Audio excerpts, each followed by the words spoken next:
नमस्कार दोस्तों, आज हम यूजीसी नेट का पेपर 1 जो है उसको डिस्कस करेंगे, जिसका नाम है general paper on teaching and research aptitude. ठीक है, तो इसका जो पहली प्रीफेस पैराग्राफ है उसको हम देख लेते हैं क्या कहना चाह रहा है। The main objective is to assess the teaching and research capabilities of candidate. The test aims at assessing the teaching and research aptitude as well. Candidates are expected to possess and exhibit the cognitive ability which include comprehension, analysis, evaluation, understanding the structure of arguments, deductive and inductive reasoning. The candidates are also expected to have general awareness about teaching and learning process of in higher education. Further, they should be aware of interaction between people, environment, natural resource and impact on quality of life. तो हम आप पूरा आगे जो detail syllabus है point wise देखेंगे। देखिए unit first जो आपका है ये टीचिंग एप्टीट्यूड है। तो इसमें आपका देखिए पहला जो आपका है पॉइंट टीचिंग का, इसमें concept, objective, level of teaching, जिसमें आपका मेमोरी, अंडरस्टैंडिंग और रिफ्लेक्टिव लेवल होता है, और फिर कैरेक्टरिस्टिक एंड बेसिक रिक्वायरमेंट। फिर सेकंड आपका है learners characteristics, the characteristics of adolescent and adult learner. तो इसमें आपका देखिए ये है इसके एकेडमिक, सोशल, इमोशनल, कॉग्निटिव। फिर इसके बाद individual differences, factor affecting the teacher, teaching related to teacher, learner, support material, institutional facility, learning environment and institution. The method of teaching in institution of method, देखिए इसमें पूछ रहा है method of teaching in institution of higher learning. तो teacher centred versus learner centred method, offline versus online method, जो आपका देख ही रहे हैं आजकल। इसमें देखिए आपका ये है स्वयं प्रभा, मुख, ये सब आपके ऑनलाइन से रिलेटेड है। Teaching support system, traditional, modern, ICT based, जो कि आपका मॉडर्न में भी है। फिर इसके बाद सबसे लास्ट एवोल्यूशन सिस्टम, ये काफ़ी इंपॉर्टेंट है, इससे क्वेश्चंस काफ़ी आते हैं। तो एवोल्यूशन सिस्टम जो है element and types of evolution in choice based credit system in higher language, computer based testing, innovation in evolution system. आपका देखिए यूनिट सेकंड है जो आपका रिसर्च एप्टीट्यूड से रिलेटेड है। ठीक है, तो इसमें आपका रिसर्च में इसकी मीनिंग, टाइप्स, कैरेक्टरिस्टिक्स। फिर इसमें देखिए आपका जो रिसर्च आपका होता है positivism and post positivism approach to research, ये आपका साइंटिफिक मेथड से रिलेटेड होता है, नॉन साइंटिफिक होता है, तो आप देख लीजिएगा इसको। फिर मेथड्स ऑफ रिसर्च देखिए experimental, descriptive, historical, qualitative and quantitative. ठीक है, क्वालिटेटिव एंड क्वांटिटेटिव ये थोड़ा सा इंपॉर्टेंट हो जाता है आपका। स्टेप्स ऑफ रिसर्च, फिर thesis and article writing, format and style of referencing, application of ICT in research, ICT। ठीक है, रिसर्च एथिक्स। फिर यूनिट थर्ड आपका कंप्रीहेंशन, जो पैसेज से रिलेटेड आपका होता है। The question ask from the passage to be answered, ये तो आपका समझ ही रहे हैं क्या होता है। फिर आपका यूनिट फोर्थ में कम्युनिकेशन है। कम्युनिकेशन में क्या है, मीनिंग, कम्युनिकेशन का मीनिंग, उसके टाइप्स और कैरेक्टरिस्टिक्स ऑफ कम्युनिकेशन। ठीक है, तो और फिर आपकी इफेक्टिव कम्युनिकेशन देखिए दो होते हैं कम्युनिकेशन आपका, इफेक्टिव, नॉन इफेक्टिव। तो इसकी इफेक्टिव कम्युनिकेशन में आपका क्या है, वर्बल, नॉन वर्बल।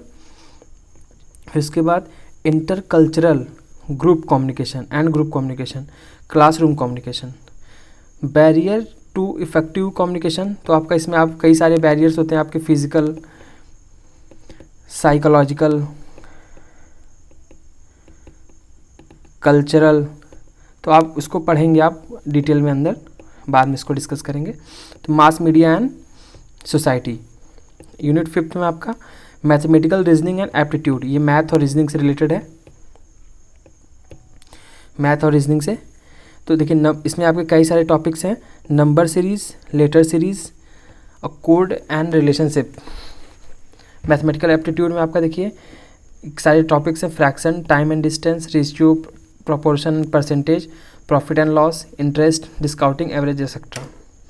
फिर यूनिट 6 में आपका लॉजिकल रीजनिंग है, ठीक है।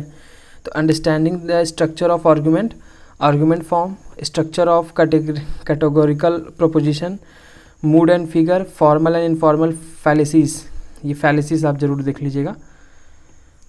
Uses of language, connotation, denotation of term, classical and square of opposition.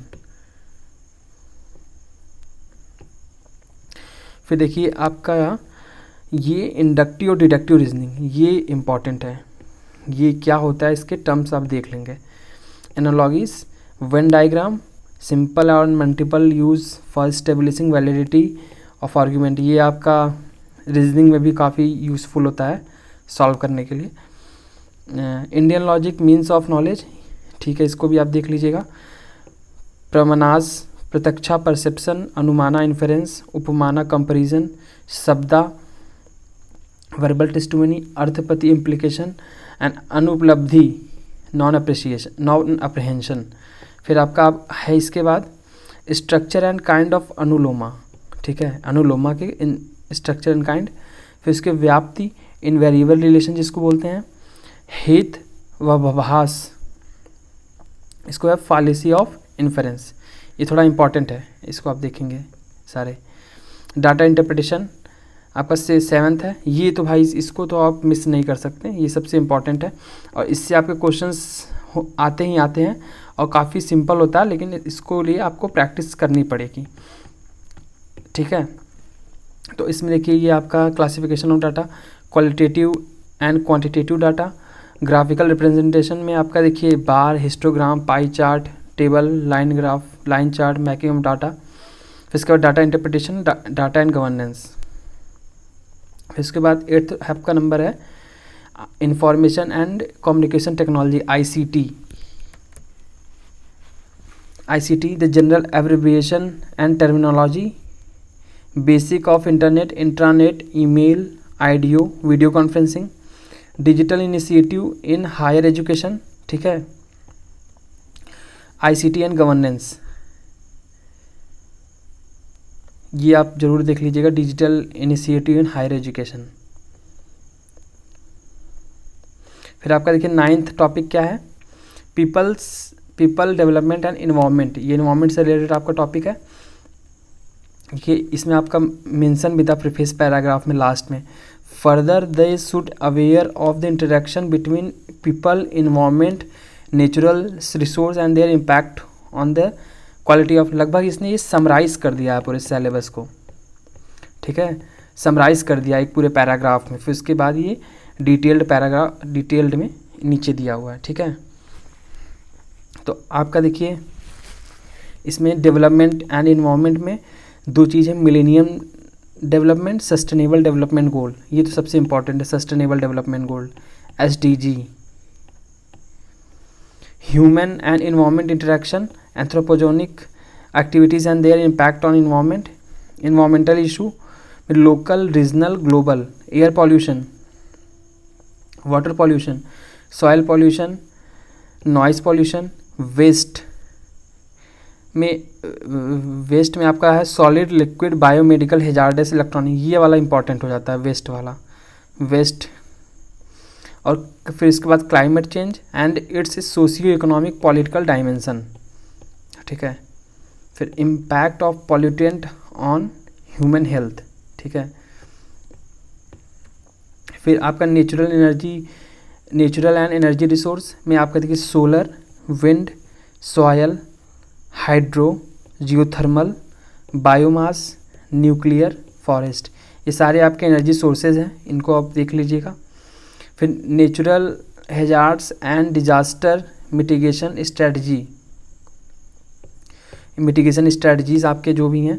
फिर आपके लास्ट में है environmental protection act 1986, national action plan on climate change, ये आपका 2008 है। International agreement effort, Montreal protocol, Rio summit, convention on biodiversity, Kyoto protocol, Paris agreement, इसमें लगभग सारे इसने जो आपके एग्रीमेंट्स और कन्वेंशन सबको इसने एक सिलेबस में मतलब बता दिया है, ये यही पढ़ना है। तो आप इसको ध्यान से देख लीजिएगा, सारे के बारे में पढ़ लीजिएगा, ये इम्पॉर्टेंट है। फिर लास्ट में आपका 10th यूनिट जो है ये आपका हायर एजुकेशन सिस्टम से रिलेटेड है। Institutions of higher learning and education in ancient India, ठीक है, higher learning education in ancient India, evolution of higher learning and research in post independence in India, oriental conventional and non conventional learning programme in India, professional, technical and skill based education, value education and environmental education, policies, governance and administration, ये आपका last में है। आपका देखिए सारा लगभग 10 unit था इसमें सारा हमने कवर कर दिया है। आप एक बार सिलेबस को इससे एकदम गो थ्रू हो जाइए। सिलेबस मतलब आपके ज़ुबान पे होनी चाहिए, क्योंकि क्वेश्चंस जो आपके होते हैं लगभग इन्हीं से आते हैं। तो आपकी जो पढ़ाई होगी ना एक डायरेक्शनल वे में होगी। अगर आपके सिलेबस आपको पता है तो आपको पता रहेगा कि आपको बुक में पढ़ना क्या है, ठीक है। नहीं तो आप ऐसे कुछ भी नहीं पढ़ रहे होंगे रैंडम, ठीक है। आप जो है नेट यूजीसी का जो सिलेबस है उसके थ्रू पढ़ेंगे तो आपको आसानी होगी, ठीक है। देखिए कुछ नोट में लिखा हुआ है, 5 questions each carrying the 2 marks are set to be set from each module, whenever graphical factorial questions are set for sighted candidate, passage followed the equal number of questions. ये तो ठीक है, इसको कोई वो नहीं है। ये देखिए 2 नंबर का क्वेश्चन होता है। तो फिर मिलते हैं नेक्स्ट वीडियो में। थैंक यू दोस्तों।